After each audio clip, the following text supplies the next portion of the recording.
गीता अध्याय 15 के श्लोक 16-17 में 3 प्रभु बताए हैं। ये 3 प्रभु कौन हैं? किस प्रभु की शरण में जाने के पश्चात जन्म और मरण समाप्त हो सकता है? 3 प्रभुओं में सबसे उत्तम परमात्मा कौन है? कैसा है? उसका क्या नाम है? इन सभी गूढ़ रहस्यों को जानने के लिए अवश्य सुनिए जगत गुरु तत्वदर्शी संत रामपाल जी महाराज के अमृत वचन। तो पुण्यात्मा, उस समय इस बौद्ध धर्म का बहुत शीघ्रता से प्रसार हो रहा था और उनके जो वो संत थे वो जगह जगह जाकर के धर्म परिवर्तन यानी अपना मार्ग प्रदर्शन कर रहे थे, भोली आत्मा ग्रहण कर रही थी। उस समय शंकराचार्य जी का जन्म यानी आना हमारे लिए वरदान सिद्ध हुआ। लेकिन बात वही रही, आसमान से गिरे और खजूर पर अटक गए, फिर भी वहीं के वहीं रहे। लेकिन इतना अवश्य किया उन्होंने। वैसे तो दास तो ये कहेगा कि परमात्मा की ही दया थी, वो तो काल ने श्रृंगार के भेजा था आदि शंकराचार्य। उसका तो विधान था कि जीव ही ब्रह्म है, उसने तो यही स्टार्ट कर दिया थे कि तू खुद ही भगवान है, तू अपने आप को पहचान ले, तू आत्मा है, शरीर नहीं, बॉडी नहीं, मन नहीं, बुद्धि नहीं, चित्त नहीं, अहंकार नहीं, तू भगवान है। आत्मा को कोई दुख सुख होता ही नहीं, ये है उसका फाइनल विधान। बता, यह कोई बात हुई? ये भी नास्तिक बनाने का एक दूसरा जो ट्रेंड था उसका, काल भगवान का। फिर परमात्मा ने देखा, दया करी कि उसके इस विधान ने कोई स्वीकार करने को तैयार नहीं कि क्या बक रहा है, ये क्या बोल रहा है, जीव ही भगवान है। फिर इसने मालिक ने दया करी इसके ऊपर कि भगवान शंकर की पूजा करो, भगवान विष्णु की पूजा करो, हैं मंदिर बनवा दो, वो भगवान शिव की, भगवान विष्णु की, भगवान कृष्ण की, श्री राम की ये पूजा शुरू करवा दी। जब जनता ना मानती दिखी तो, और इसको ज्ञान था नहीं, क्योंकि सतयुग के ब्राह्मणों ने ज्ञान नहीं था, इस कलयुग के ब्राह्मण शंकराचार्य ने कहाँ से होगा। और दूसरी बात रही कि इनके भगवानों को ज्ञान नहीं था, जिनकी ये पूजा दृढ़ करके चले गए और कर रहे हैं अभी तक। किसको? श्री विष्णु जी को, श्री ब्रह्मा जी को, श्री शंकर जी को। हमारे सदग्रंथों का ज्ञान नहीं था। पुण्यात्माओं, ये एक बहुत बड़े आश्चर्य की बात है और दास सरलता से कह देता है, क्योंकि मुझे पूर्ण विश्वास हो चुका है परमात्मा के ज्ञान का, अध्यात्म मार्ग का। अब इनको ही अपने सदग्रंथों का ज्ञान नहीं था, वेदों का ज्ञान नहीं था। श्रीमद् भगवत गीता इन चारों वेदों का निष्कर्ष है, इनका जो है सारभूत समझो, उनका एक संक्षिप्त के अंदर ये वर्णन अधिकतर कोड वर्डों में है। यानी वेदों से तो परिचित हो ही नहीं, क्योंकि वो तो आपके पहुंच से ही बाहर हो गए। लेकिन श्रीमद् भगवत गीता भी परमात्मा ने दया करी, इस काल भगवान से बुलवा दी श्री कृष्ण में प्रवेश करके। न युद्ध के अंदर ज्ञान का के मेल, दोनों तरफ हथियार लिए खड़े, वहां ज्ञान बोला जा रहा है। ये परमात्मा ने दया बख्शी और इसका अपने रिमोट से इसको वहाँ सारा कुछ बुलवा दिया और ये भी कहा दिया कि मैं तो काल हूँ भाई, और मेरी शरण में रहना तो युद्ध तुझे करना ही पड़ेगा। और यदि तुझे परम शांति चाहिए तो उस परमेश्वर की शरण में जा जो परम शांतिदायक है। उसके विषय में स्वयं कह दिया कि मैं नहीं जानता, चौथे अध्याय के 34वें श्लोक में। उसको तो तू किसी तत्वदर्शी संतों के पास जाकर उस तत्व ज्ञान को समझ, जिस तत्व ज्ञान में उस परमेश्वर ने स्वयं आकर अपनी महिमा की जानकारी दे रखी है, वो सच्चिदानंद घन ब्रह्म की वाणी है, उसको समझ। तो पुण्यात्मा, इस आदि शंकराचार्य जी ने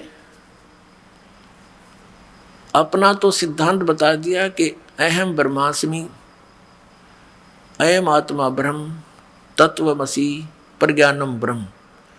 इन्होंने 4 मठ स्थापित किए, 4 पीठ स्थापित की पूर्व पश्चिम उत्तर दक्षिण में। इनके न्यारे न्यारे अपने पदाधिकारी शंकराचार्य बना दिए उनको प्रत्येक को एक एक वेद कि तू सिर्फ इस वेद को पढ़ेगा, इसका प्रचार इस क्षेत्र में करेगा, और ये तेरा मंत्र है अयम आत्मा ब्रह्म। और दूसरे का महावाक्य बता दिया तत्वमसि, तत्त्वमसि, तत् माने वह है परमात्मा, तू ही है, तो माने तू, असी माने है वो परमात्मा तू ही है। अहम ब्रह्मास्मि, मैं ही ब्रह्म हूँ, मैं ही परमात्मा हूँ। और अयम आत्मा ब्रह्म, ये आत्मा ही परमात्मा है। फिर भक्ति की क्या आवश्यकता रहेगी? और फिर ये कि भगवान विष्णु की पूजा करो, भगवान शिव की पूजा करो। फिर जब भगवान शिव और कृष्ण और रामचंद्र जी है तो जीव क्या रहा? फिर ये जीव आत्मा ब्रह्म कैसे होगी? तो इसको कहते ऊआबाई। कबीर साहब ने, उस परमेश्वर ने सच्चिदानंद घन ब्रह्म की वाणी में 5वें वेद में कहा है कि माला पैर हुए हैं मुक्ता, सटदल ऊआबाई बकदा। ये पैर का कंठी माला, ला के माथे में बिंदी तिलक, और ऐसे दिखे जैसे बड़े पहुंचे हुए महापुरुष होंगे। परमात्मा कहते कंठी माला सुमरणी, और पैरे से क्या हो? ऊपर डूंडा साध का भीतर रख्या खो, अंतर रख्या खो। ऊपर तो महात्मा दिखा, संस्कृत में बोला है, माला पैर रखी, टेक्की बिंदी ला रखी है, कहते मुंड मुंडा रख्या ना, गोट कति उस तरह फिरवा रख्या। कहते ऊपर डूडा साध का, ऊपर तो लोग दिखाओ ऐसा दिखे महात्मा ही पड़ा है, अंतर रख्या को, अंदर खक भी ज्ञान नहीं तेरे पास, तो आप भी डूबर, अनुयायियों ने भी डुबोएगा। तो पुण्यात्माओं, हम खजूर पर अटके हुए थे, और कबीर परमेश्वर पूर्ण परमात्मा हमारे पिता ने 600 वर्ष पहले हमें उस खजूर से उतारने की चेष्टा की थी कि नीचे आ जाओ, लेकिन हम नीचे ना आकर के गालियां देने लगे उसको, क्योंकि हमने वो खजूर ही पृथ्वी मान रखी थी। घने दिन तो वहीं लटक रहे थे बहुत वर्षों से। तो पुण्यात्माओं, अब परमात्मा ने हमारी आंखें बनाई ज्ञान वाली, अध्यात्म ज्ञान का हमारा मोतियाबिंद हो गया था। उस मोतियाबिंद के ऑपरेशन करने के लिए पहले तो आपको शिक्षा दी, फिर इस दास को ये दीक्षा दी और ये ज्ञान दिया कि अब ये दास सर्जन बना दिया आप सभी का अध्यात्म अज्ञान का, वो मोतियाबिंद का ऑपरेशन कर देगा और आपने साफ दिखाई देगा। आप सफल होगे, ज्ञान को समझेंगे। उसके लिए आप जी ने थोड़ा धैर्य रखना पड़ेगा, क्योंकि ये ज्ञान एक ही दिन में समझ में आने वाला नहीं है। 1-2 घंटे के सत्संग में आपको ये समझ में आने वाला नहीं है। लेकिन कहते हैं धीरे धीरे रे मना, और धीरे सब कुछ हो, माली सी चैसो घड़ा, समय आए फल हो।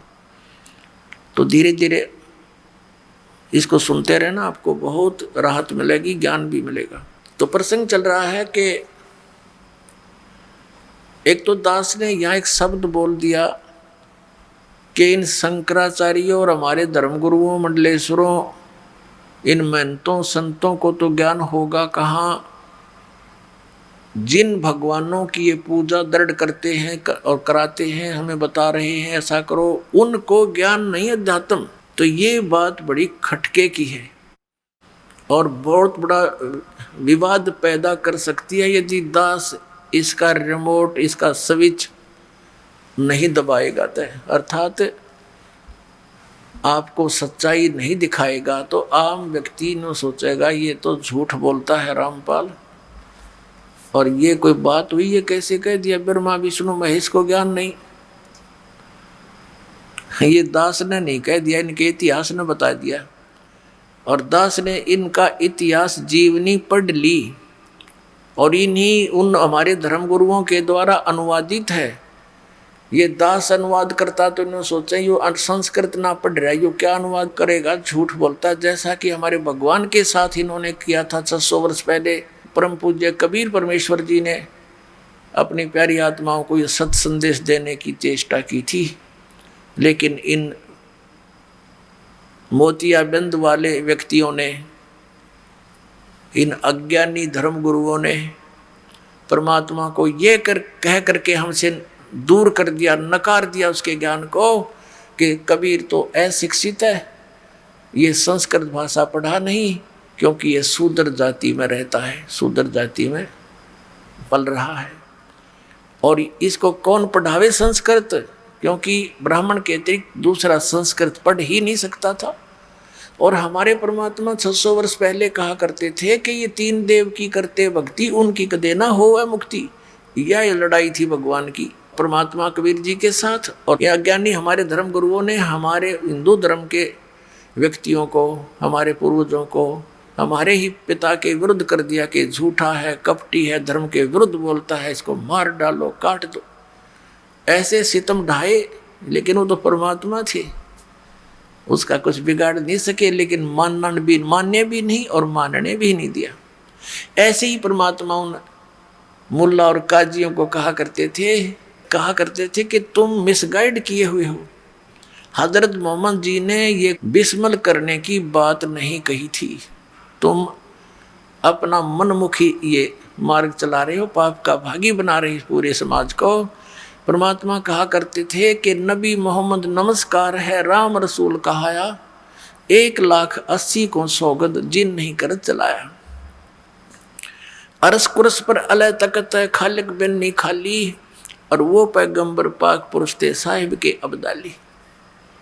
फिर क्या बताया कि हम मोहम्मद को वहाँ ले गए, जैसे परमात्मा का विधान है, वेदों में वर्णित है। परमात्मा ने 600 वर्ष पहले कबीर भगवान जी ने कहा था कि वेद मेरा भेद है, मैं मिलूँ ना वेदन माही, और जोन वेद से मैं मिलूँ वो वेद जानते नाही। परमात्मा ने कहा था कि ये विचारों वेद मेरी महिमा का गुणगान कर रहे हैं, लेकिन इन 4 वेदों में वर्णित विधि केवल ब्रह्म तक की है, और यहाँ तक की जो क्रियाएं हैं, यज्ञ हैं, इनकी जानकारी है। ये ब्रह्म तक की साधना है, इससे ब्रह्म लोक प्राप्ति हो सकती है। उसके बाद फिर पुनर्जन्म और 83 लाख योनियों का संकट सदा बना रहेगा। लेकिन उस सूक्ष्म वेद में जो मेरे पाने की विधि है, वो ये 4 वेद जानते नहीं। ये खुद कहते हैं हम नहीं जानते, तत्वदर्शी संत से पूछो। यजुर्वेद अध्याय नंबर 40 का श्लोक 10 से लेकर 13 तक ये स्पष्ट किया गया है। एक तो विद्वान और अविद्वान की परिभाषा बताई गई है, और एक ये बताया गया कि कोई तो परमात्मा को उत्पन्न होने वाला, जन्म लेने वाला साकार बताता है जो अवतार रूप में आता है, कोई निराकार बताता है। इसकी सही जानकारी तो तत्वदर्शी संत बताएगा, उनसे सुनो। ऐसे गीता जी अध्याय नंबर 4 के श्लोक नंबर 34 में कहा है कि उस तत्व ज्ञान को जो परमात्मा ने स्वयं आकर बताया है, उसको तू तत्वदर्शी संतों के पास जाकर समझ। उनको दंडोत प्रणाम करने से वो परमात्म तत्व को जानने वाले ज्ञानी महात्मा यानी तत्वदर्शी संत तुझे उस परमात्म तत्व का ज्ञान कराएंगे, परमात्मा का ज्ञान कराएंगे। तो इससे सिद्ध हो गया कि गीता ज्ञान दाता भी इनकम्प्लीट स्पिरिचुअल नॉलेज रखता है, अधूरा धार्मिक ज्ञान है, वो कंप्लीट नहीं है। वेद भी उन्हीं का, वेदों का सारांश ही श्रीमद् भगवत गीता है।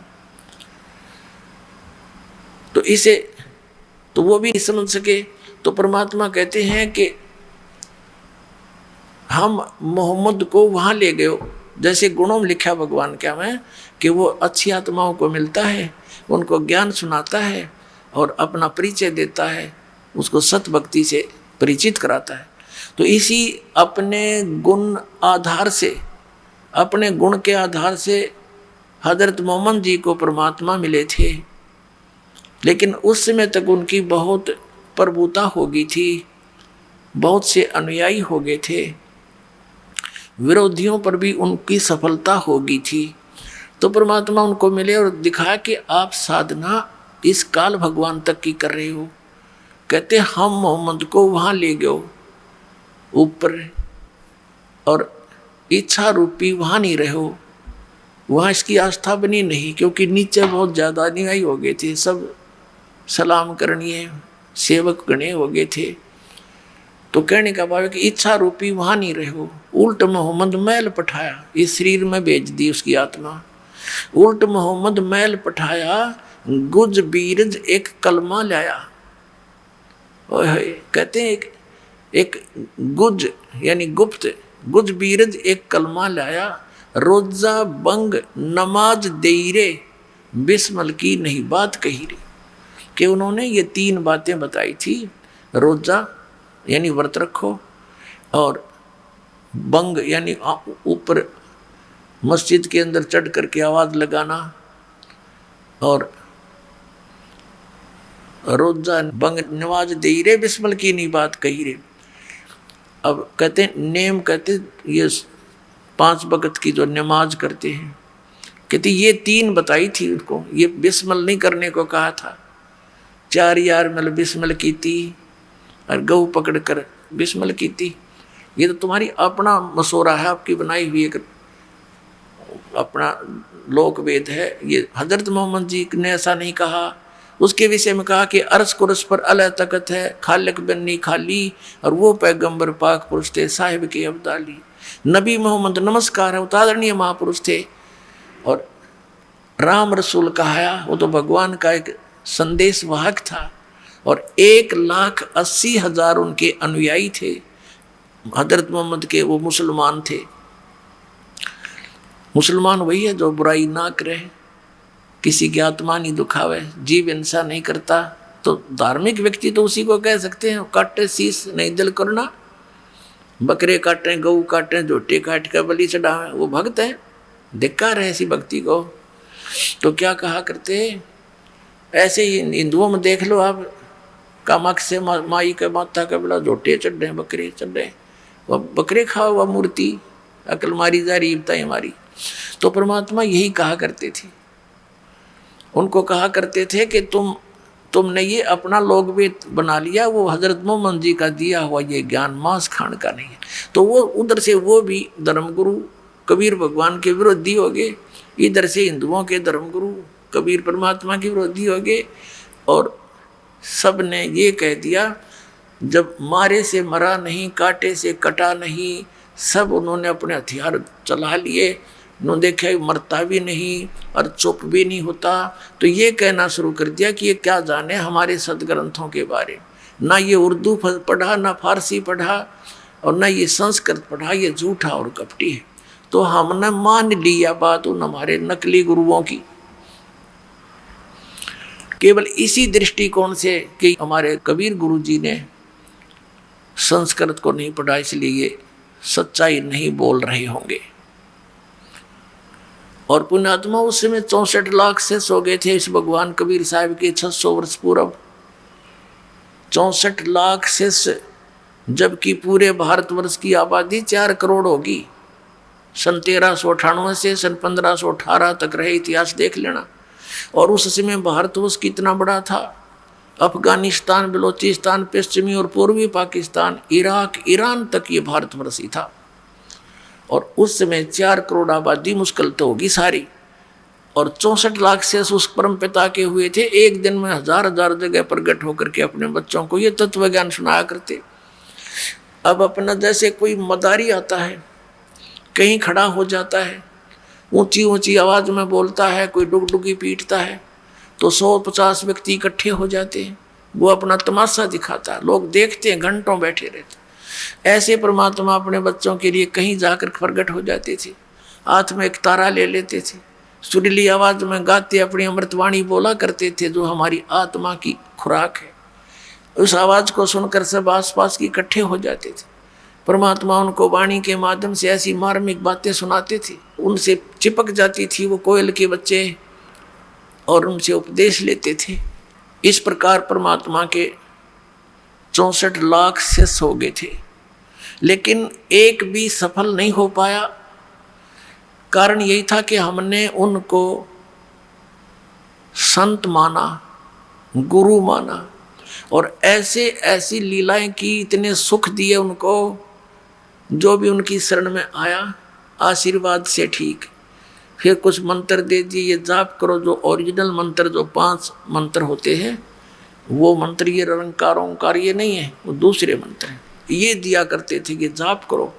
तो उससे हमें दोबारा चार्ज करके उस समय परमात्मा उस समय, और हमारे दुखों को दूर करके जो उनके संपर्क में आए, इतना सुख हो उस घर में जिसमें भगवान का उपदेश चला जा रहा, आशीर्वाद मिल जाए, तो सब आसपास के लोग चकित होने लगे कुछ दिनों में, 10-5 वर्ष में, कि तुमने ये कैसे तुम्हारी इतनी बरकत होगी, कैसे तुम सुखी होगे। वो पूछने लगे, हमारे गुरु जी की कृपा है। तो ऐसे देखा देखी लाखों 64 लाख से परमात्मा के हो गए। और इतना सुख हो गया सबको, क्योंकि वो परमात्मा सुखदाई है, वो सुख का सागर है, वो हमारा पिता है, वो हमारे प्रारब्ध का भी नाश कर सकता है। और बाकी जितने भी संत महात्मा हैं उनका इतिहास देख लो, उनका अनुभव और उनके विचार सुन लो, पढ़ लो। वो कहते हैं कि प्रारब्ध में कोई परिवर्तन नहीं हो सकता, प्रारब्ध में लिखे हुए पाप कर्म दंड को तो भोग कर ही समाप्त करना पड़ता। फिर बाढ़ में जाओ ऐसी भक्ति जिसमें आपत्ति टूटनी वह टूटे जावे और उसमें कोई बचाव नहीं हो, फिर क्या भक्ति की आवश्यकता।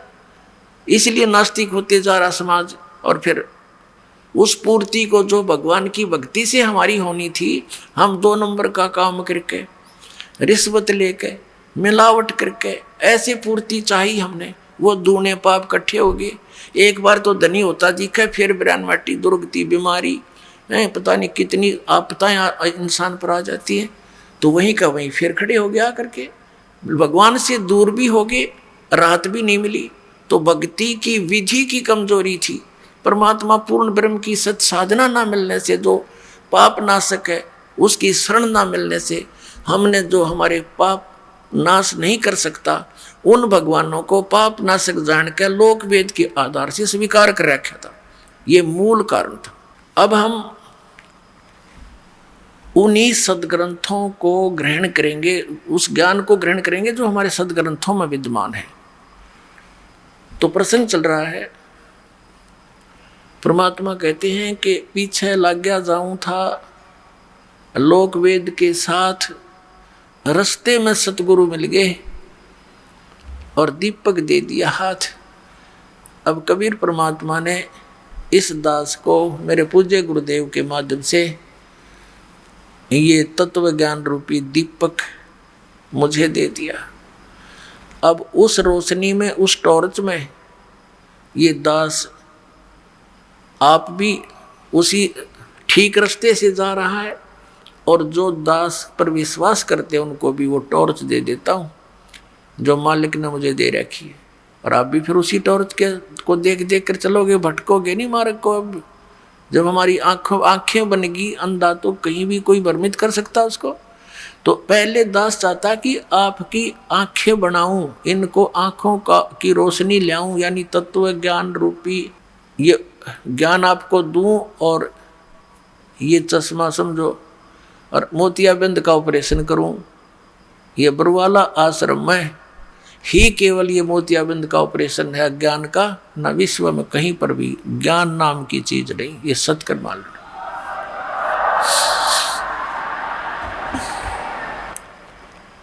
अब आपको थोड़ा सा दास ने एक प्रश्न बोला था, एक शब्द कहा था कि इन शंकराचार्यों को और हमारे हिंदू धर्म के गुरु मंडलेश्वरों को ज्ञान कहाँ से होगा, जिनको ये भगवान संपूर्ण परमात्मा मानते हैं, नारायण मानते हैं, अजरो अमर मानते हैं, इनको ज्ञान नहीं अध्यात्म मार्ग का। तो पुण्यात्मा ये एक 10वां 11वां अजूबा है जो ये बात कहनी कि ब्रह्मा विष्णु महेश ने ज्ञान नहीं अध्यात्म मार्ग का। लेकिन आज परमात्मा के बच्चे शिक्षित हो गए, नहीं तो पहला लठबाज लो मेरी गेला। और वो कर भी दिया था न क्रोथा कांड, यही कारण था दास ये सच्चाई कहा था नकली आचार्यों की। यह दुकानें बंद होने के कागार पा गई थी, इन्हें सोचा रोला रड़ा दे बात, दुनिया को बदनाम कर दो रामपाल को। कहीं ये सच्चाई जनता तक पहुंच गई तब तुम्हें धिक्कारेंगे और तुमसे भाग जाएंगे, तुम फिर कहाँ से चंदा मांग कर लाओगे। तो वो क्रोथा कांड करा दिया। लेकिन वह लीला थी दाता की, अपनी समर्थता दिखाई, आज सच्चाई ऊपर आई और पूरा विश्व धिक्कारेगा उन दुष्ट लोगों को जिन्होंने इतना दूर कर दिया समाज को, जो बहुत पहले हमारे पास आकर कल्याण कराना था। ये उनका दुर्भाग्य था इस जनता का, जिनको ऐसे दुष्ट लोग मिले, जिन्होंने मीडिया ने भी उनका सहयोग दे दिया। मीडिया की ये काम होता है, गंदे विचारों को जनता में भर रहा है मीडिया, चाहे टीवी है चाहे समाचार पत्र है, ना कोई भक्ति मार्ग ना कोई सच्चाई का आधार। तो इस तरह हमें इन अज्ञान और इस पाप से परिपूर्ण कर दिया। अब इस तत्व ज्ञान से और इस अध्यात्म ज्ञान से हमारे अंदर पुण्य बनेंगे। जहाँ जहाँ भी ये टीवी पे भी विचार जाते हैं, कबीर साहब दास बोल रहा है कबीर परमात्मा की अमृतवाणी, तो जहाँ जहाँ जिसके कानों में पशु पक्षियों पर भी पड़ेंगे उनमें भी असर करेंगे। ये सत्कर्म मानना, ये परमात्मा की वाणी है।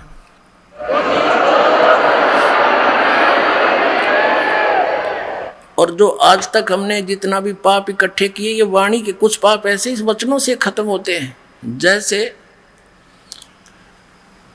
पुराने समय में कुछ तो वैद लोग अपनी वैद दवाइयों से इलाज करते थे, सर्प दंश का, सर्प काटे का, और कुछ सिद्ध कर लेते थे मंत्रों को, वेद मंत्रों को, जो सर्प के विष को खत्म कर देता था, मंत्र बोल बोल के, वो वाणी उच्चारण कर करके। तो जैसे कोई सर्प डसा हुआ व्यक्ति बेहोश पड़ा है, अचेत, और वो मंत्र बोल रहा है, बोलने वाला गारडू वो सुन नहीं रहा वो व्यक्ति, लेकिन वो मंत्र उसकी बॉडी पर असर कर रहे हैं, उसकी आवाज़ बोल, वो मंत्र की जो आवाज़ है, वचन, और धीरे धीरे उसका सर्प का वो विष उतर जाता था और वो सचेत हो जाता था। तो ऐसे पुण्यात्माओं, ये अमृतवाणी परमात्मा कबीर जी द्वारा दिया गया जो तत्व ज्ञान है, ये सब सिद्ध वाणी है। लेकिन ये आम व्यक्ति के माध्यम से बोली गई तो उससे तो फिर वो असर करेंगी नहीं, क्योंकि कोई भी जैसे सिरंज है और सिरंज डिफेक्टिव है, उसमें स्वयं ही कुछ और डंगा है और उसके माध्यम से दवाई वह काम ना करे, रिएक्शन और करेगी। तो परम संत जो उसका अधिकारी, उसके माध्यम से फिर वही वचन, वही औषधि बोली दी जाएगी कानों के माध्यम से, तो वो तुरंत असर करेगी। और जो नहीं सुन सकता, नहीं समझ सकते, पशु पक्षियों पर भी ये उस गार्डू के मंत्र की तरह काम करेगी। और जैसे अब टीवी पर चल रहा है ये प्रोग्राम, जनता को सभा गया ये सच्चाई, क्योंकि समझदार बुद्धिमान व्यक्ति है। आज कोई बालक नहीं, कोई इसको ढूंढना में बल हो जाए। अब तो दूध के जले हुए फूक मार मार कर पीवेंगे इस लस्सी को भी। तो दास चाहता है कि अच्छी तरह समझें, खूब ध्यान से सुने, 100 बार सुने, और फिर नाम लेना हो, आते कल्याण हो जाएगा, असमंजस में ना रहें। तो ये जो ज्ञान है, अब इस मीडिया का काम ये चाहिए था कि इस ज्ञान को पूरे विश्व में फैलावे, और इसका असर होगा सब प्राणियों पे, और जो इसमें सहयोग देता उसको भी पुण्य होता है। अरे नक्करा सारा उल्टा काम कर्म फोड़ दिया, अपने अपने भाग बिगाड़े और जनता को भगवान से दूर करने के ये महापापी हो गए। अब दास की प्रार्थना है कि पीछे हुआ सो हुआ, अब तो समाज जागना चाहिए, और एक दिन आवेगा, याद रख लेना। इस परमात्मा के दास जो बोल रहा है भगवान की वाणी, इसके अतिरिक्त कोई सत्संग टीवी पर नहीं रहेगा, ये याद रख लेना इस बात को। वो ज्ञान है, सारी बकवास सुनाने लग रहे, वही सतनाम, वही सतलोक, वही सचखंड, वही राधा स्वामी धाम, वो सतनाम, ये इनके सत्संग है, सिर न पैर किसी का। और ये जो हमारे धर्म गुरु सुनाते हैं, सारा गीता जी के विपरीत ज्ञान, वेदों और पुराणों के विपरीत ज्ञान देते हैं। इन्हें कौन सुना करेगा? ये ऐसे बकवादों को जो इन हमारे अंदर ठोक रखी थी, हमें मूर्ख बना रखा था, कोई नहीं सुनेगा। तो एक दिन ऐसा आएगा, केवल यही सत्संग विश्व में और यही ज्ञान और एक भगवान कबीर साहब ही रहेगा। ये भगवान का आदेश समझ लो। और पूरे विश्व में सतयुग जैसा माहौल होगा। अब होगा ये जय गुरुदेव मथुरा वाला शिवदयाल जी वाले विचारों को नई बोतल में डाल कर जय गुरुदेव बना कर डर गया, और सन 1950 से सत्संग कर रहा है। और अब इनकी मृत्यु हुई अभी इस मई के महीने में, उस श्री तुलसीदास जय गुरुदेव पंथ के प्रवर्तक की। और ये कहा करता था कि जय गुरुदेव सतयुग आओगा, हमारा जन्म भी ना हुआ था। हम जब थोड़े बहुत होश में आए, जब द्वारों पर लिखा देखा करते जय गुरुदेव सतयुग आओगा, जय गुरुदेव सतयुग आओगा। वहाँ भी बड़ी अच्छी बात, सतयुग आओगा, हमारा सही टाइम पर जन्म हो गया। अब कलयुग तो और आ गया, पर सतयुग आसपास दिखा नहीं हमने। कलयुग और आ गया, बल्कि उससे बढ़ गया। वो पुण्यात्मा थे, बहुत पुण्यात्मा थे, पिछले जन्म के भक्ति से परिपूर्ण थे, लेकिन आगे जैसे कोई बैटरी चार्ज होती है पहले की, उस इन्वर्टर की बैटरी चार्ज है, चाहे उस पर चार्जर भी नहीं लगा रहा, कनेक्शन कट रखा है, तो भी वो अपना काम करती है, पंखा भी चलता है, ट्यूब भी जगती है, और ऐसे लगता है बिल्कुल ठीक है। आगे चार्जर ना होने से एक कदम सब सुविधाएं बंद हो जाती हैं, वो फिर फटफट करके बंद हो जाता है। तो ये पुण्यात्मा थे शिवजाल जी, राधा स्वामी पंथ के प्रवर्तक को परम धनी मान के इसका फंस गए, उसी परंपरा से जुड़े हुए थे, क्योंकि अब स्वयं इनके वचन में शक्ति थी, पिछले पुण्यकर्मी प्राणी थे, उनसे भी अधिक थोड़े ही समय में जनता को अपने पीछे लगा लिया महात्मा बुद्ध की तरह। और पुण्यात्माओं, सत्कर मान लेना, ये राधा स्वामी पंथ, धन धन सदगुरु पंथ, सच्चा सौदा पंथ, और ये बालयोगेश्वर पंथ, और ये निरंकारी पंथ, ये सारे काल प्रेरित पंथ है, और इनके द्वारा बताई गई साधना बिल्कुल यूजलेस है, इसका कोई लाभ नहीं, क्योंकि ये शास्त्र अनुकूल नहीं। तो पुण्यकर्मी प्राणी अपने आप पिछले संस्कारों से थोड़ा बहुत लाभ हो रहा था, जैसे दास बता रहा था, और इन्हीं को श्रेय मिल रहा था। अगर ये भक्ति स्टार्ट ना होती, दाता हम वरदाया नहीं करते, तो वो चीन जैसा हाल भारत में हो जाना था, और 50-100 वर्ष के बाद, ये गारंटीड बात समझे। भक्ति में आस्था नहीं रहती, सभी भगत इतने और जो की तो बकवादे, किसी ने विकार छोड़ नहीं रखे, कोई बुराई त्याग नहीं रखी है, सब वही नू के रिश्वतखोरी, शराब के ठेके बढ़ गए, तम्बाकू का सेवन बढ़ गया, भांग पीने लग गए, सुल्फे पीने लग गए बच्चे। अब इस ज्ञान से अब धीरे धीरे देखना, ऐसे शांति आ जाएगी। माया किस लिए जोड़ते हो? बड़ी कोठी बनाएंगे, बड़ी कार खरीद कर चलेंगे, और 1 मिनट में मृत्यु हो जा, कुत्ता बन के सैर सपट्टा, कभी कार के नीचे घर, कभी कोठी के पीछे गए, वहीं घूमया करेगा। तो जो कार्य हमने करना चाहिए था वो भूल रहे थे हम, अब उसको करेंगे, और उसके करने से ये सुख जो भौतिक है, ये तो बिना मांगे आपके चरणों में पड़े रहा करेंगे। ये परम पिता का वचन समझ लेना, कबीर भगवान का, सत्कर मानना। तो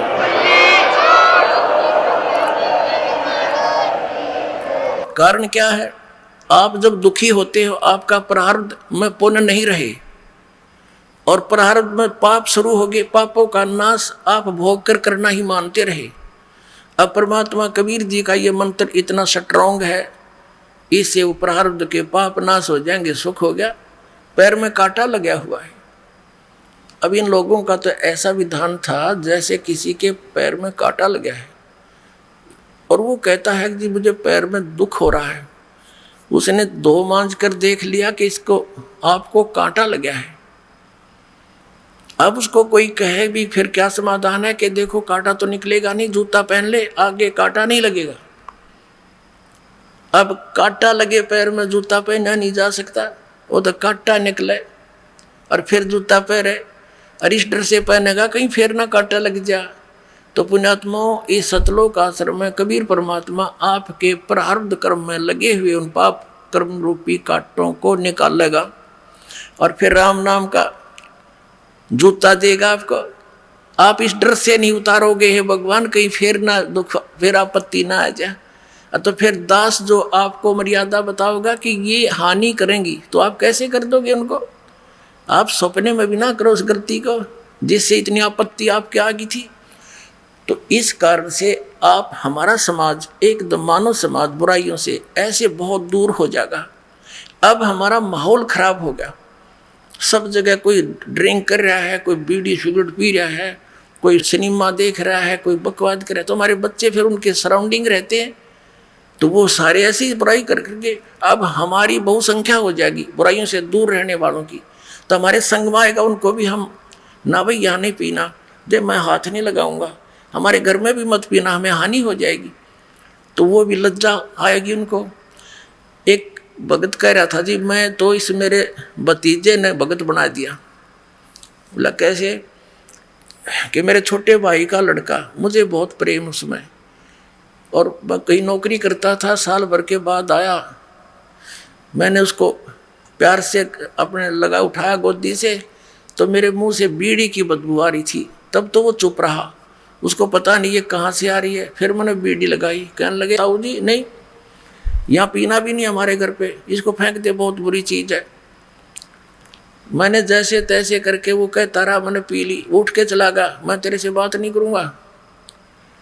अब वो ऐसे ही करता रहा, कई बार मन में शर्म आने लगी कि छोटा सा बालक और ये डूके या बुरी चीज मैं पीऊँ। उन्होंने बोला मैंने वह फेंकनी पड़ी, नाम तल लिया और बाद में, पर उसके कहने से बुराई छोड़नी पड़ी। तो पुण्यात्मा ऐसी स्थिति आएगी, अब तो एक दूसरे ने बुराई का लगा रहे हैं, न पीले पीले के फर्क पड़ा, ला एक गुट्टी ला ले हैं, और फिर ना भाई खबरदार इसका हाथ न लगे, दूर हमारे पास ना पीना, मेरे सिर में चढ़ जाती है। और सचमुच ऐसा ही होगा आपके कुछ दिनों में। तो इस पूरे विश्व में ये बहुत जल्दी हटेगी, सब दुखी हैं। ये कोई खान पीन की चीज है, मांस और शराब और ये बकवास, बीड़ी, एक तम्बाकू हुक्का पीने वाला व्यक्ति, एक सिगरेट वाला हुक्का पीता है, धुआं छोड़ता, पूरे घर के वातावरण में घोल देता उसको। तो वो उसका पिया हुआ उसके बच्चे भी पीवे, उसके सासों द्वारा अंदर जा, उसकी पत्नी, बच्चे, बहन, भाई, सब वो सब का नाश कर रहा है। तो इस प्रकार इस बुराई से हमने दूर होना पड़ेगा। होंगे ही, हम बालक थोड़े ही हैं, और परमात्मा साथ देगा इस जीव का। नहीं, जीव के बस का नहीं, बुराई छोड़ दे, मालिक का सहयोग भी आपके साथ रहेगा। अब दास आपको एक प्रसंग, एक कंसेप्ट क्लियर करने चला है कि दास ने एक वचन बोला कि ब्रह्मा विष्णु महेश को ही अध्यात्म ज्ञान नहीं, तो इन हमारे आचार्य शंकराचार्यों और गुरु धर्म गुरुओं को कहाँ से होगा। अपने आत्माओं, हम इन अपने धर्म गुरुओं से पूछा करते थे कि ब्रह्मा विष्णु महेश ये इनके कोई माता पिता हैं, ये कहा करते तो अजन्मा है। कुछ एक तो ये कहा करते ब्रह्मा की तो मृत्यु होती है, उसका तो सीमा है, आयु का समय है, लेकिन शंकर जी और विष्णु जी ये अजर व अमर है, ये तो अविनाशी तत्व हैं, इनकी मृत्यु नहीं होती। और फिर कोई इनसे पूछता कि ब्रह्मा विष्णु महेश किसकी भक्ति करते हैं, तो कोई तो हमारे ये नकली धर्मगुरु कहा करते या अपने स्वरूप का ध्यान करते हैं, क्योंकि अयम आत्मा ब्रह्म की आत्मा ही ब्रह्म है, अहम ब्रह्मास्मि, उस वाक्य को, अपने उस अज्ञान वाक्य को और प्रमाणित करने के लिए अब ना इन्होंने सदग्रंथों को आधार बनाया, अब पुराणों को ये सत्य मानते हैं। हमारे धर्मगुरु, पवित्र हिंदू धर्म के धर्मगुरु जितने भी हैं, ये पुराणों को सत्य मानते हैं। और फिर ये कहते हैं भगवान विष्णु या भगवान शंकर जी ये किसी का ध्यान नहीं करते, और कोई कहता नहीं किसी का ध्यान नहीं करते। कोई क्या कहता है कि श्री विष्णु जी, शंकर जी श्री राम का ध्यान करते हैं, और कोई कहता है कि कृष्ण जी का ध्यान करते हैं। इतना मूर्ख बना रखा हमारे को। अब ये किसका ध्यान करते थे ये आपको दिखाते हैं, और ये कहते हैं, कोई तो कहता है नहीं ये किसकी भक्ति करते हैं, तो ऐसा कुछ नहीं है, वो कोई नहीं करते। अब दिखाते हैं आपको इनकी जीवनी में। तो पुण्यात्माओं, हमारे लिए हमारे ग्रंथ आधार थे, आज भी इनको आधार मानकर हम अज्ञान को हटा सकते हैं। देखिएगा, श्रीमद् देवी भागवत गीता प्रेस गोरखपुर से प्रकाशित है। संक्षिप्त श्रीमद् देवी भागवत यानी देवी पुराण, संपादक है हनुमान प्रसाद पोदार, चिमनलाल गोस्वामी, और ये गीता प्रेस गोरखपुर से प्रकाशित है और वहीं से मुद्रित है। मुद्रक प्रकाशक है मुद्रक गीता प्रेस गोरखपुर, गोविंद वन कार्यालय, कोलकाता का संस्थान। ये इनके फोन और फैक्स नंबर है। यहाँ देखिएगा, हम इसको पढ़ेंगे पहला स्कंद और संक्षिप्त देवी भागवत 28 पृष्ठ से।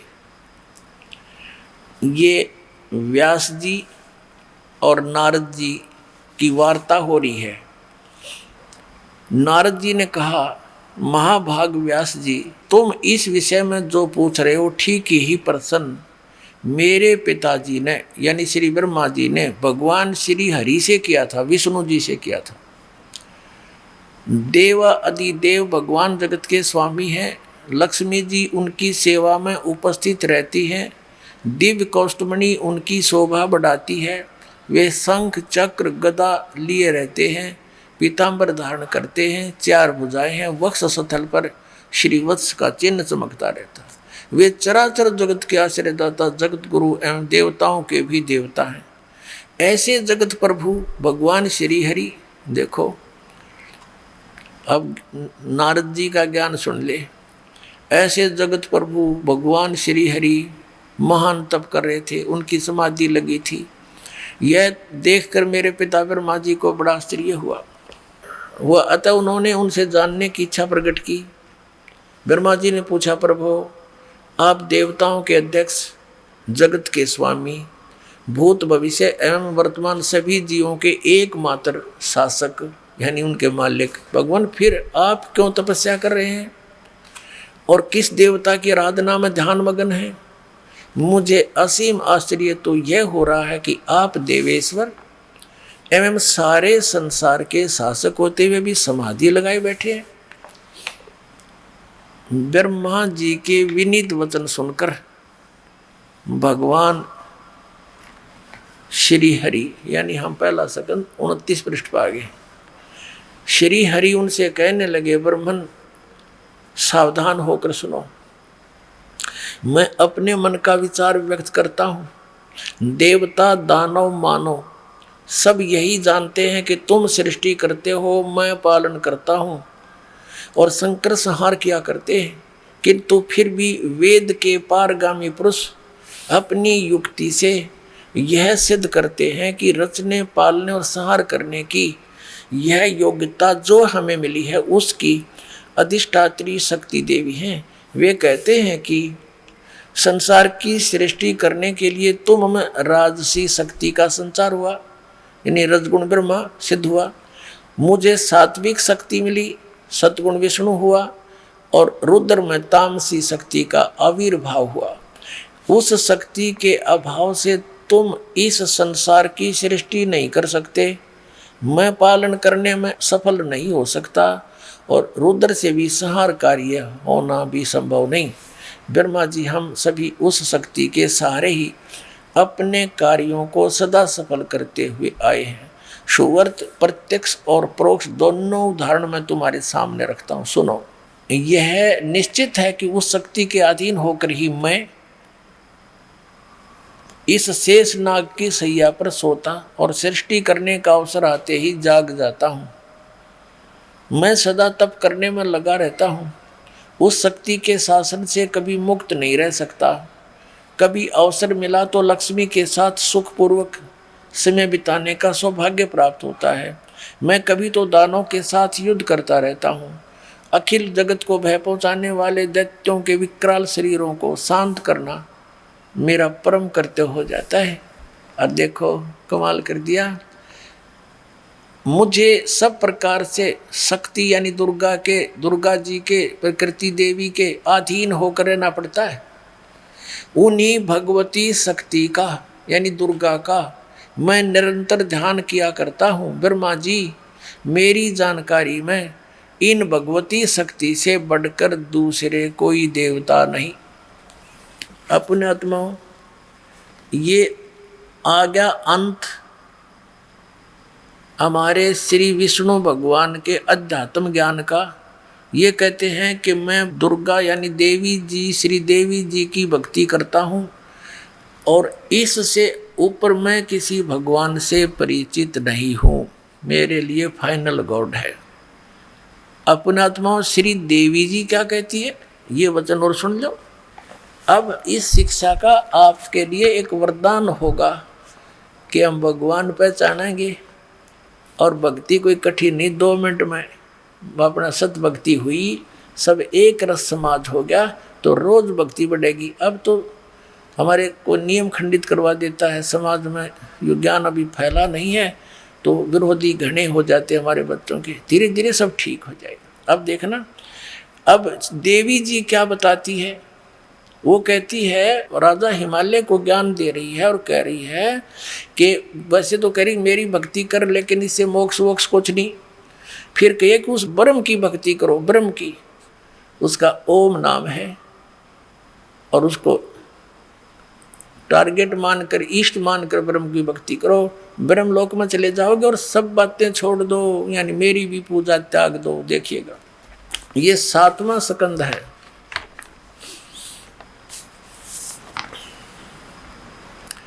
संक्षिप्त देवी भागवत 562 पृष्ठ पे देवी द्वारा हिमालय को ज्ञानोपदेश यानी ब्रह्म स्वरूप का वर्णन। श्री देवी जी कहने लगी, पर्वतराज, ये तो इन्होंने अपने बारे में बताया। फिर यहाँ से कहा कि उस ब्रह्म का क्या स्वरूप है, यह बतलाया जाता है जो प्रकाश रूप सबके अत्यंत समीप में स्थित हृदय रूप गुहा में स्थित होने के कारण गुहाचर नाम से प्रसिद्ध और महान पद अर्थात परंपरा पे है। देखना, वह समस्त प्रजा के ज्ञान से परे है, अर्थात किसी की बुद्धि में आने वाला नहीं है, यह तुम जानो। जो परम प्रकाश रूप है, जो सूक्ष्म से वेतन सूक्ष्म है, जिसमें संपूर्ण लोक और उन लोकों में निवास करने वाले प्राणी स्थित हैं, वही ये अक्षर ब्रह्म है, वही सबकी वाणी है, वही सबके प्राण है, वही सबकी वाणी है। अब देखो, दुर्गा के ज्ञान से भी परिचित होते चलना, श्री दुर्गा जी के ज्ञान से वो ब्रह्म को अक्षर ब्रह्म कह रही है, जबकि यह सर ब्रह्म है। फिर भी ध्यान से सुना, वही उसी सबकी वाणी है, सबका मन है, यह परम सत्य और अमृत अविनाशी तत्व है। सौम्य, उस वेदने योग्य लक्ष्य का तुम वेदन करो, मन लगाकर उसमें तन्मय हो जाओ। ये तो वही बात आगे नीचे आते हैं, उसका ओम नाम है और ब्रह्म को लक्ष्य मानकर जीवात्मा जाप करे। यहाँ स्पष्ट कर दिया, उस एकमात्र परमात्मा को ही जाने, दूसरी सब बातों को छोड़ दे। अर्थात मेरी पूजा भी मत करना और कोई पूजा नहीं करना, केवल एक ब्रह्म की पूजा करो। यही अमृत रूप परमात्मा के पास पहुंचाने वाला पुल है। संसार समुद्र से पार होकर अमृत स्वरूप परमात्मा को प्राप्त कराने का यही सुलभ साधन है। इस आत्मा का देखो लिखा है कि अंतर्यामी रूप से वर्तमान है। इस आत्मा का ओम के जप के साथ ध्यान करो, इससे अज्ञान में अंधकार से सर्वथा परे और संसार समुद्र से उस पार जो ब्रह्म है उसको पा जाओगे, तुम्हारा कल्याण हो। यानी ओम नाम जाप करो, ब्रह्म को इष्ट मानकर, नथिंग एल्स, और कोई नहीं पूजा करनी, तो वहाँ उसको पा जाओगे, तुम्हारा कल्याण हो। वो कहाँ रहता है ये देखना 563 पृष्ठ पे, वह यह सबका आत्मा ब्रह्म ब्रह्मलोक रूप दिव्य आकाश में स्थित है। हो गया, ये ब्रह्मलोक में रहता है वो ब्रह्म। और ओम नाम का जाप करो, ब्रह्मलोक में चले जाओगे उसके पास। इतना सा ज्ञान देवी ने दिया। अपनात्माओं, श्री देवी जी ने एक बात और स्पष्ट किया है कि वेदों को छोड़कर यानी और किसी भी ग्रंथ का आश्रय लेकर आध्यात्मिक साधना मत करना, वो ज्ञान भ्रमित है। इसके दिखाते हैं आपको, ये 7वां स्कंद और संक्षिप्त देवी भागवत 570 से लेंगे हम। यहाँ से प्रसंग चल रहा है। श्री देवी जी कहती है, राजन यानी पर्वतराज, ये हिमालय को बता रही है, हिमालय को श्री देवी बता रही है। क्या बता रही है, यहाँ आ जाते हैं हम 571 अपने काम की बात पढ़ देंगे। 571 पर वेद में कहे गए धर्म का परित्याग करके जो अन्य धर्म का अवलंब लेते हैं, राजा को चाहिए कि उन अधार्मिक व्यक्तियों को अपने राज्य से निकाल दे। ब्राह्मण लोग उन अधर्मिकों से न बातें करें और न उन्हें अपनी पंक्ति में बैठावें। और देखो फिर क्या लिखा है कि इस जगत में तरह तरह के अन्य जितने शास्त्र हैं वे सभी श्रुति और स्मृति से विरुद्ध होने के कारण तामसी कहे जाते हैं। उन शास्त्रों का नाम है वाम, कपाल, कौलक और बैरागम। शिव ने मोह में डालने के लिए यानी धोखा देने के लिए, मूर्ख बनाने के लिए इन शास्त्रों का प्रतिपादन किया है। इनमें कहीं कहीं वेदों से अविरुद्ध अंश हैं, यानी वेदों के अनुसार ही हैं। वेदज पुरुष उस अंश को ग्रहण कर ले तो कोई दोष नहीं, वेद से भिन्न अर्थ को स्वीकार करने के लिए द्विज सर्वथा अनधिकारी है। अतएव वैदिक पुरुष सम्यक प्रकार से प्रयत्न करके वेद का ही आश्रय ले, यही शाश्वत धर्म है।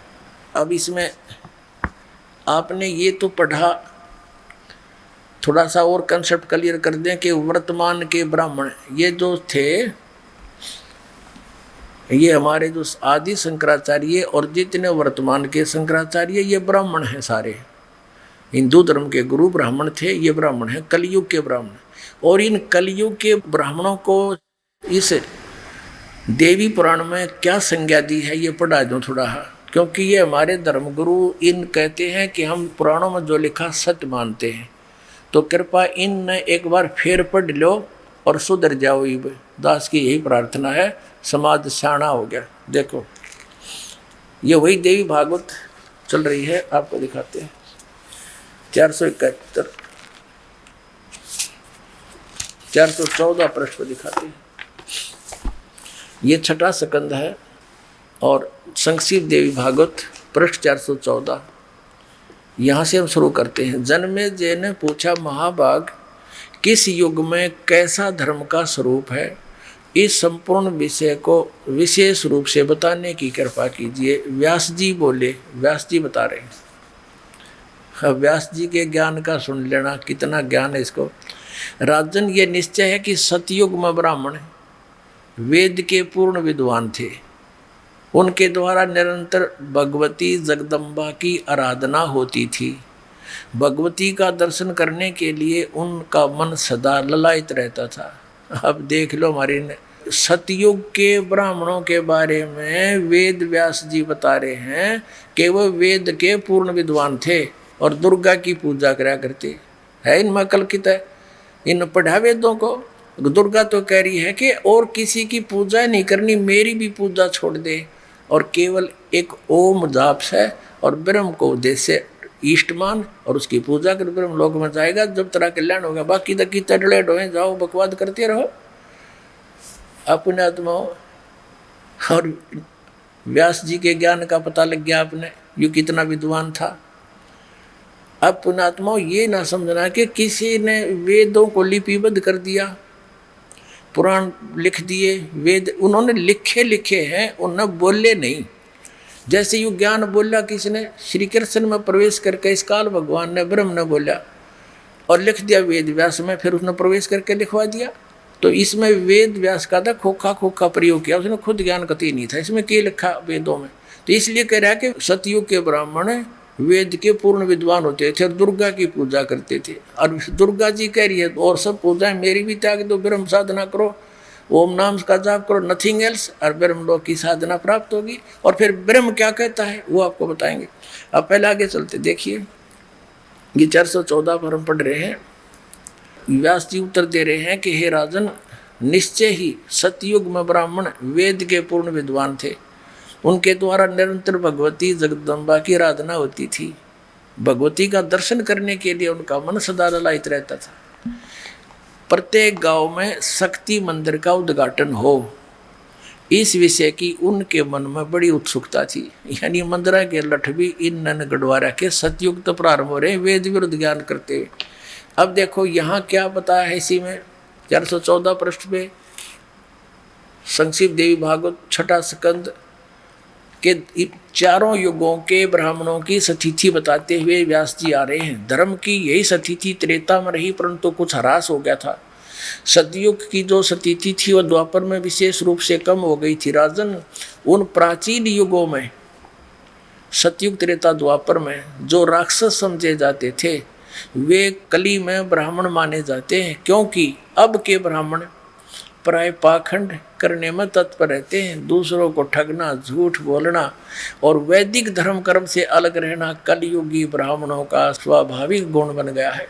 अपने आत्माओं, ये दास नहीं कह रहा, इनका इतिहास बता रहा है कि ये वर्तमान के ब्राह्मण हैं जो ऐसे जुल्म कराया करते थे। परमेश्वर आए, कबीर साहब उनके पीछे ला दिए। अब सुनाऊंगा आपको कथा भगवान के साथ ही उन्होंने के जुल्म कराया था। जो यही ज्ञान जो दास आपको बता रहा है और इन सदग्रंथों में दिखा रहा है तो आप मान रहे हो, नहीं तो ये धर्मगुरु ई फिर आग लवा दी थी न, पर समर्थ की ओट थी। क्रोथा कांड यही कारण था, सत्कर मानना तुम आप जी कि इनकी दुकान बंद होने के कागार पर आ गई थी। इनको पता लग गया था तुम्हारे जूते लगेंगे थोड़े दिन में, जनता ने कहेगी हमारे पूर्वजों का नाश कर दिया तुमने, उनको भूत बनवाया, गलत साधना करवा के हंड धक्के खानती, अन्यों कई श्राद्ध निकालो, अपना पेट भरने की खातिर ये और घाटा जुड़वा दिया।